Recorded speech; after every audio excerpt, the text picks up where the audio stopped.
И оваа саботна вечер ви посакувам добро вечер и ве поканувам на получасовна дружба со новото издание на Фактор Среќа, во кој ќе се дружиме со мојот денешен гостин, кој што сите добро го познават.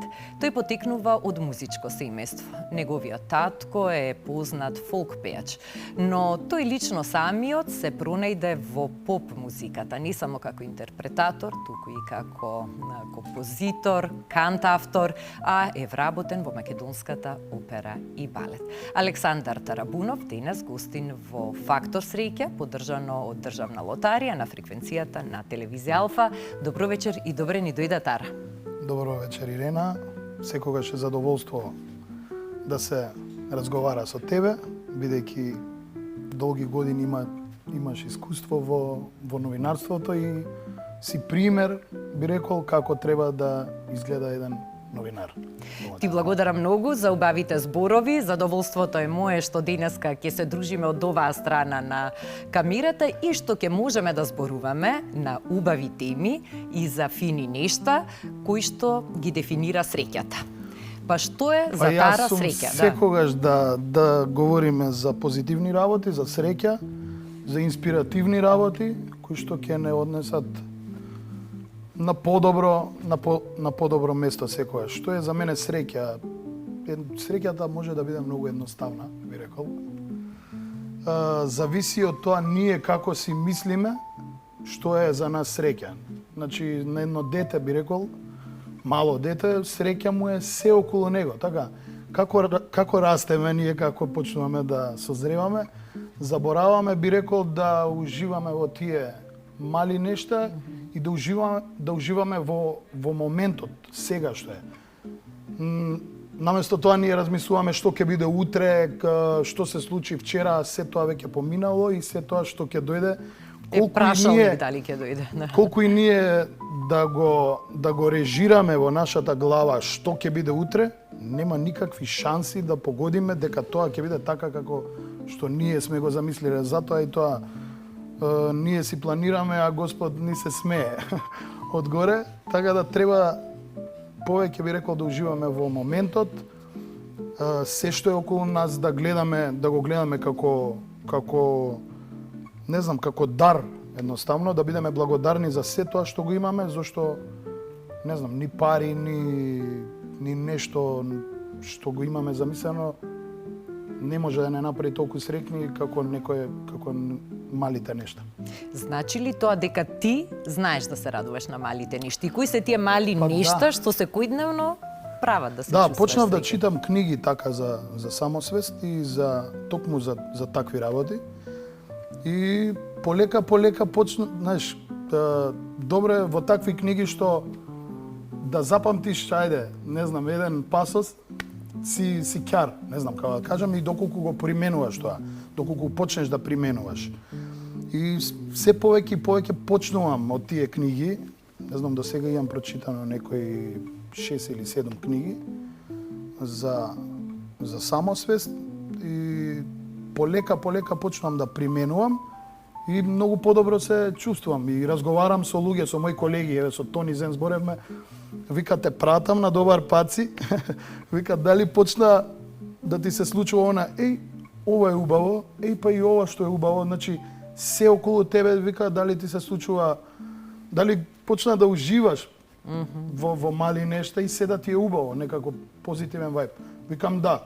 Па вика на прав пат си, само продолжи така и ќе биде, зашто на крајот од денот ние си ја ствараме реалноста. И среќата. И тоа го имам осетено и, например, додека творам, додека правам песни. Кога сакам да направам добра песна или да напишам добар текст, се случувало, не знам, текстот сам да се напише. Сега малце уирд звучи, ама стварно тоа така си има случувано. Си викаш, како се намести, уствари ти си се фокусирал на тоа, си бил комплетно насочен само на тоа да напишеш текст и си се поклопиле зборовите, зашто текстот кој го пишуваш, ја кога пишувам текст, си играм со зборови. Например, зацртуваш една тема која што ќе биде, што сакаш да кажеш ти со песната, и почнува сега во таа тема кои зборови се. Почнуваш да ги запишуваш зборовите, па после врзуваш стихови со тие зборови. Па од некоја случка што ти се случила во животот. Затоа викам, треба се поприсутни да бидеме и тие случки може некојаш и да дојдат во текст. Еве во претходната песна Љубов имам светиш како надеж во бескрајот, тоа е од Sandman, една серија на Netflix, каде што овој господарот на соновите оди во пеколот и треба да се бори со ѓаволот, а ѓаволот е жена. И сега они се борат вербално. Значи, они вика јас сум како беше, јас сум воин на конј, вика и сега тебе те напаѓам и сега ѓаволот му вика, па јас сум вика отровна змија, вика го касам конјот, паѓаш ти од конјот, те гризам тебе, вика и ти умираш. И одат малце подалеко, вика јас сум како вика, јас сум цел свет. И она му враќа, па јас сум како не знам, цела планета или не знам како му кажа. Овој вика, па јас сум цел универзум. И сега он му вика, јас сум ништо. И овој почна како да, знаеш, како да губи, и она му вика, ајде кажи, вика, што си ти? И он станува, почна како што беше полуизгорен веќе. Он се врти и вика, јас сум надеж. Значи, во целото тоа ништо, надежта победува. И светиш како надеж во бескрајот, тоа е од серија, го вметнав во новата песна. Тоа значи дека и на најнеобични места можеш да најдеш инспирација. Во се може да се најде инспирација. Затоа кога ќе ме прашаат во што наоѓаш инспирација, во се. И слушам и различна музика. Значи се што е добро и што има добар вајб може да ти направи нешто за да те инспирира, да направиш и ти нешто.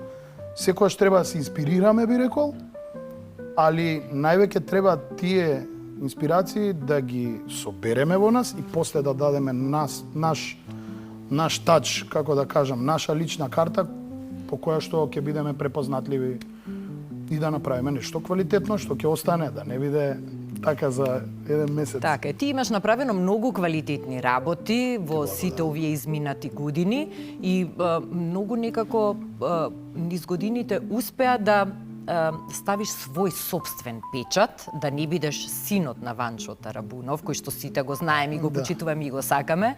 Меѓутоа, ти со твојот уметнички потенцијал, со музичката дарба и со твојата сеприсутност на повеќе полиња, успеа да покажеш дека твојот татко има одличен наследник и верувам дека честопати дома си споделувате искуства и совети и сугестии. Критичен ли е? Па и он секогаш ме советувал да бидам оригинален во што и да правам, бидејќи и он самиот по себе е оригинален како човек, не само во музиката и општо. Така да, знае да ми дава совети, некогаш и јас му давам совети и знае и да ме послуша. Тоа кога зборуваме за музиката, си зборуваме најискрено како колеги. И се тоа е за да се направи нешто подобро, нешто поквалитетно. Сепак и он има некој искуство, некои правила кои што веќе се заборавени, начин на кој они твореле музика, многу биле по таа стара школа која што ја работеле и Шпато и Александар Џамбазов, сите тие големи имиња, тие постојано се дружеле, постојано разговарале, зашто не било денес како на телефон. Татко ми кажува една случка со Драган Ѓаконовски Шпато, вика, он беше така по како детски искрен према колегите и вика, многу сакаше да оди во кино. И во некој момент на татко му рекол, ајде со мене во кино, вика, јас му држам ламба, значи светилка, он додека го гледа филмот, распишува ноти, 2 пати, 3 пати ќе го изгледа филмот, следна недела веќе цел оркестар, биг бенд има ноти за некоја американска тема, зашто за тоа време немале, мислам, додека стигне плоча, додека стигне музика во Македонија, знаеш, сосема друга ера. Да, и сега ние повозрастните тоа е all in влегување кога се работело музика. Денес многу сме замаени, значи ќе почнеш нешто, ќе се фокусираш да правиш, па ќе ти задзвони телефонот, одма те дефокусира. А тогаш биле, кога ќе седнеле да пишуваат, тоа може би траело 2-3 месеци, али кога ќе излезе, стварно е извајана песната како што треба. И гледам во последно време тие некои стари начини например, се случувало јас правам песна и почнувам во малце побрзо темпо. И сега тука ќе се најде. Татко ми ќе ми рече каде брзаш. Значи песнава што сака да каже. И сега ти дава пример. На песна треба дечкото да и се додвори на девојката, па да ја разнежни, па они да им стане убаво, знаеш, и за некои 3 BPM поп ќе ја успориш песната и тука си доаѓа природно. Значи ништо да не штрчи. Треба, зашто ние пееме за публиката, не мислам, сепак треба и на нас да ни се допаѓа тоа што го правиме, али пак треба да ја уживаат музиката другите луѓе. И затоа треба многу внимателно за ние имаме малку и согласки, многу зборови со согласки, малце потврдње јазикот, но доколку се одберат правите зборови во стих, мислам и дека имаме еден од најуникатните јазици, каде што правиот збор и правиот стих е многу моќен. Така да треба многу така внимателно кога ствараме, дали е текст, дали е музика, и ништо да не штрчи, се да си биде природно. И тогаш е музиката, доколку е брза, треба да дадеме и тој брз ритам пак да биде пријатен, ништо да не биде нападно. За да може луѓето е многу едноставно. Тоа е вибрација која што им прави на луѓето да се чувствуваат убаво или да речат намали ми го ова или тргни ми го, малце ми смета, нешто ми крчи, ми прави. Да се залепи за уво, но и за душа. Така. Тоа. Тара, кои се најстрикните моменти од твоето рано детство, што ги паметиш? Најстрикните моменти? Знам дека си бил многу немирно момче, сите што те познаваат кажуваат дека си бил неверојатно темпераментен. Па да, немирен. Не знам како тоа да го кажам. Како дете немирен, не можев мирен да седам, устари. Не знам, темперамент е така, сака цело време изгледа близнакот во мене, знакот се борел. Да цело време да се случува нешто, знаеш, и на час кога бев дали нешто си црткав, многу цртав на сите тетрадки, тоа учебници, се ми беше исцртано. А исто и многу интересен момент во песната Снегови, имам оригинални ноти од Шпато и имам кадар каде што се распостелени ноти и као во спотот јас ја пишувам песната, а тоа се ноти на Шпато. И на еден лист видов Шпато сам си го цртал ликот. Значи он има еден препознатлив нос и така 3 лица негови си имал нацртано на самите ноти. Значи сите сме си црткале. Кога не знам, кога ни е досадно и тоа е многу нормално, знаев и да се закачкам така на часови, па да скршиш прозорец од училница. Да, тоа. А во детски палавштини. Меѓутоа, кои се тие срекни моменти од детството? Срекни моменти на мојот BMX точак, облечен како Супермен, си слушам музика на Walkman и мислев дека ќе полетам со точакот. Значи низ мало главен фраер. Тоа ми било нешто најинтересно, да се возам со BMX-от низ мало и да слушам музика квалитетна. Други некои интересни срекни моменти од детство. Исто и резбав, знам, како мал, многу цртав, постојано цртав. Може цел ден да седнам и да цртам. Многу ме интересираше Египет и сите тие хиероглифи и зимав на корица од блок, ја префарбував со бои и правев да личи на папирус, па на папирусот цртав, не знам, Клеопатра. Тоа е тој уметнички талент што го носите и ти, твојата сестра. Да, сестра ми дури ме изненади колку колку добро почна да црта. Она почна во нас короната изгледа ни влијаеше многу позитивно, зашто јас во корона научив музичка продукција. До тука ми дојде да гледам секој ден толку и толку се за короната се збори, толку и толку изумрени лица и така ме депримираше моментот и реков веќе нема да гледам телевизија, дневно ќе гледам по две видеа од по пола саат, мислам беа, на Беркли школи за продукција, за Cubase, и тоа си го ставив како задача. Секој ден да изгледам барем 2 видеа за музичка продукција. Почнав со еден лаптоп и сајзерот што си го имав тој одамна. Почнав многу интересно во музичката продукција што ти бараш едно да научиш, а додека бараш едно да научиш, ќе научиш уште 3 работи. Патам, да. Тоа ако го прави секојдневно, вика, значи тие професори на мастер клас викаат и да немаш инспирација, пак работи нешто во студио. Значи тие скилс да ги добиеш на тастатура за побрзо да бидеш побрз во тоа што сакаш да го кажеш, да не ти избега енергијата, моменталната емоција. Тие скилс кога ќе ги научиш после само е игра. Игра на вибрација и кога првиот момент кога ќе се почувствуваш убаво, мислам од музиката што си ја направил, тоа е тоа. Тука треба да застанеш и само мали детали да промениш за да не ја уништиш таа вибрација што си ја постигнал. И многу е интересно кога, мислам, мене таа радост, тоа е уствари среќа сега моментална, не од детски денови, што на секоја песна јас се радувам. Значи, среќен сум. Ми се случува сега, веќе се преселиви, зашто студиото ми е во дневна. Ми се случува да станам, да играм низ дневна, значи, онака си среќен, што си направил. Од ништо си направил нешто материјално, значи тоа веќе е материјално од идеја. И тоа е, не знам, тоа ни е најголема, како да кажам, сатисфакција, најголема среќа на Фактор среќа. Да, фактор среќа е фактор тоа, кога ќе се роди нова песна и таа ќе звучи добро.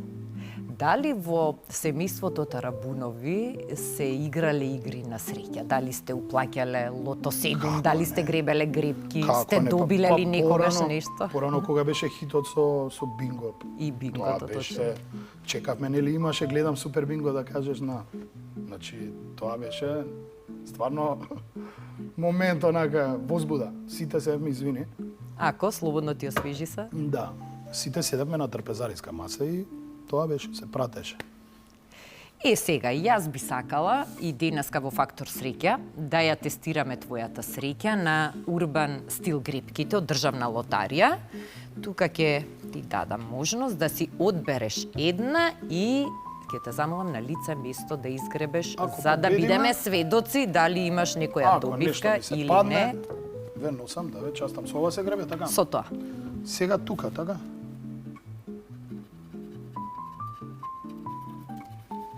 Ако изгребеш 3 пулиња со ист износ, тогаш ќе ти честитаме на добивката. Имам 2.000 денари, значи потенцијално. Добро, ти тргна парични добивки или електричен мотор, можеш да ти добиеш.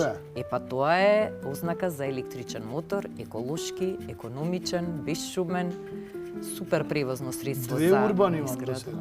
Ајде да видиме. 2 урбани, 2.000-дарки.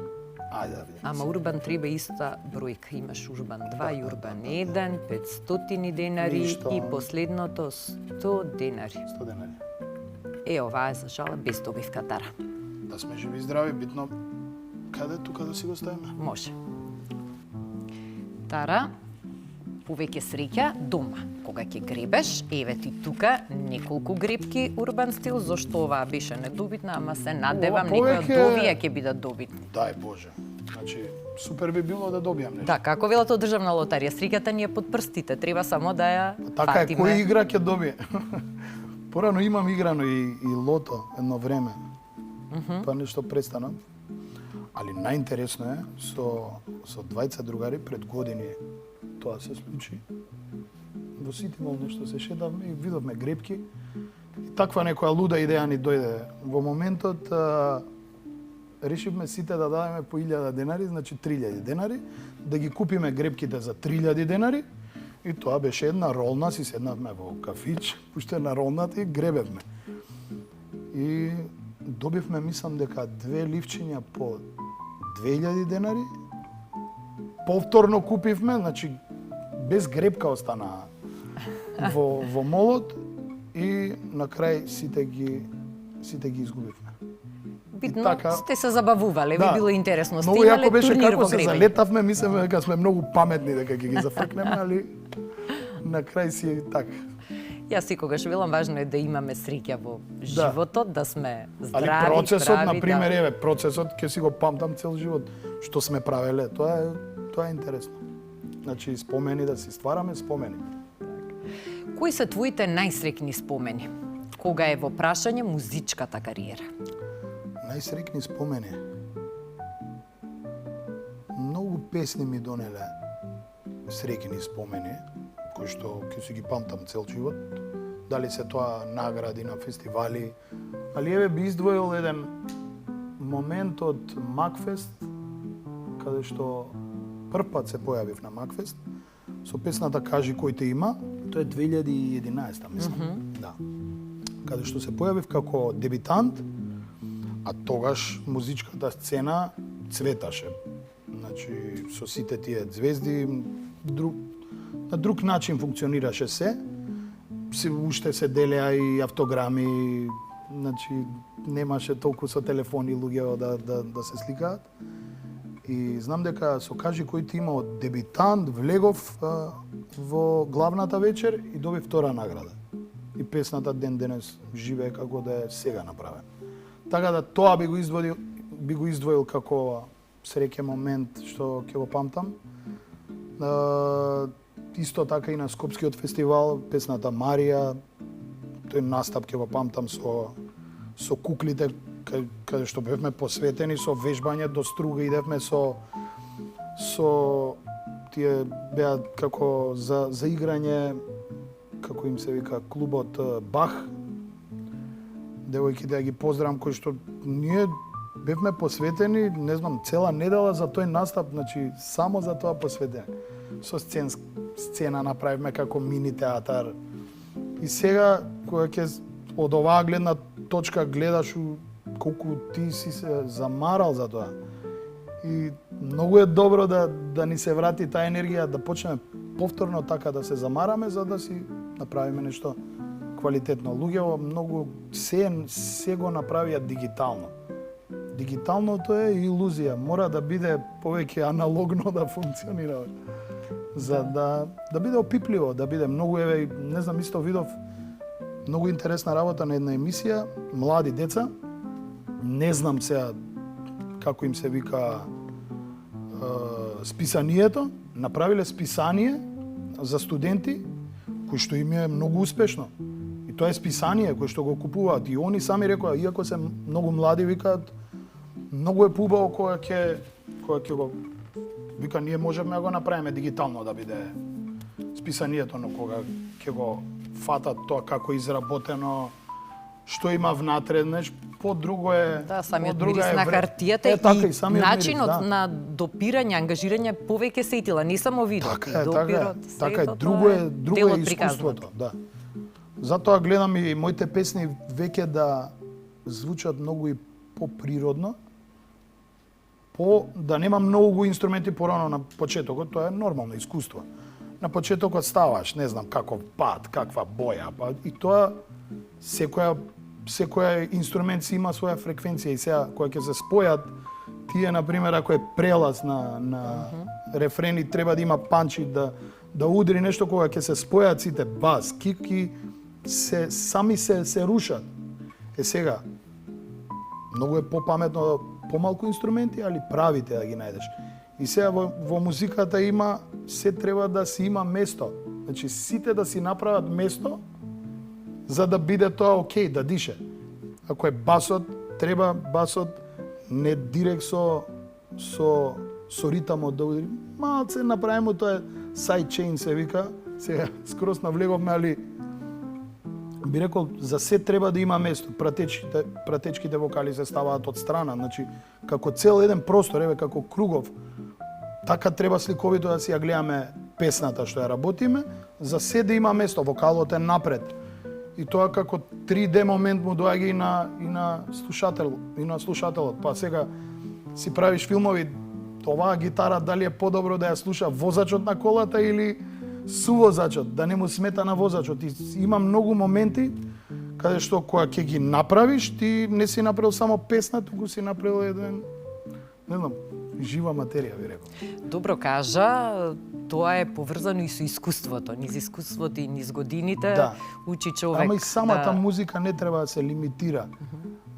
Не треба да се става во рамка и не треба да се става како роботски, онака се да е квантазирано, се да е на место. Баш и гледав сега и за AI музиката што збори еден продуцент американец.